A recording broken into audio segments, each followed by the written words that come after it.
પુણેથી હવે અત્યારે અમે હાઈવે ઉપર બહાર નીકળી રહ્યા છીએ, કારણ કે પુણેનો ટ્રાફિક બહુ ખતરનાક ટ્રાફિક. લગભગ અમે 1.5 થી 2 કલાક સુધી પુણેમાં જ હેરાન થયા અને હવે નેશનલ હાઈવે નંબર 48 ઉપર ચડ્યા છીએ. તો હવે ત્યાંથી સીધા જઈ રહ્યા છીએ. હવે ક્યાં સુધી પહોંચી જોઈ. બાકી આ હાઈવેનો નજારો જુઓ.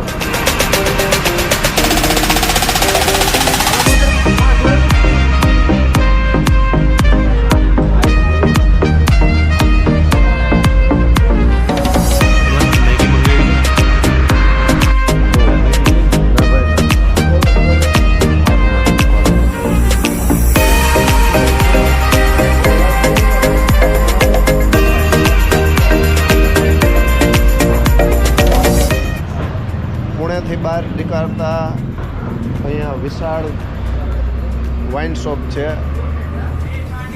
બહુ વ્યવસ્થિત છે અને લગભગ જે ડ્રિંક કરવાવાળા છે અને ટોટલ બ્રાન્ડ અહીંયાથી મળી જાય એવું છે.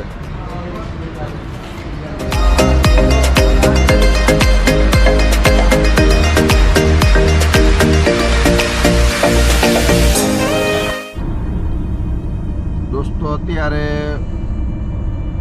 9:05 થઈ છે અને અમે અત્યારે સતારા ઘાટ છે એ ક્રોસ કર્યો.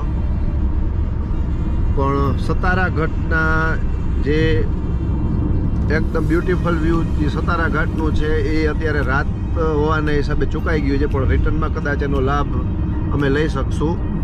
પણ હવે અમે સતારા ક્રોસ કરી લીધું છે અને ગોવા હજી અહીંયાથી 350 કિલોમીટર દૂર છે. અમારે થોડી ટાયરમાં પ્રોબ્લેમ આવવાના હિસાબે એક બે બીજી જગ્યાએ અમારો ટાઈમ બગડી ગયો, એના હિસાબે મારું ટાઈમિંગ આખું ગડમથલ થઈ ગયું છે.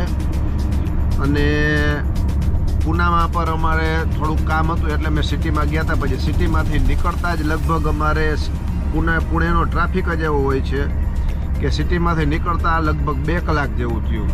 બાકી નાસિકથી આપણે પુણે જવું હોય તો આરામથી સીધો હાઈવે જ લાગે છે, ત્યાંથી આપણે જઈ શકીએ. પણ અમારે થોડું એક જગ્યાએ જવાનું હતું, એ ગયા એટલે ઘણો અમારો 2 કલાકનો લગભગ ટાઈમ એમાં નીકળી ગયો.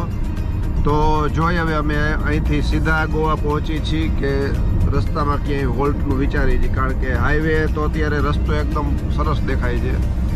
અને રિટર્નમાં જો વહેલો સમય દિવસનો હશે તો સતારા ઘાટ આપણે ફરી પાછું એમાં જોઈશું.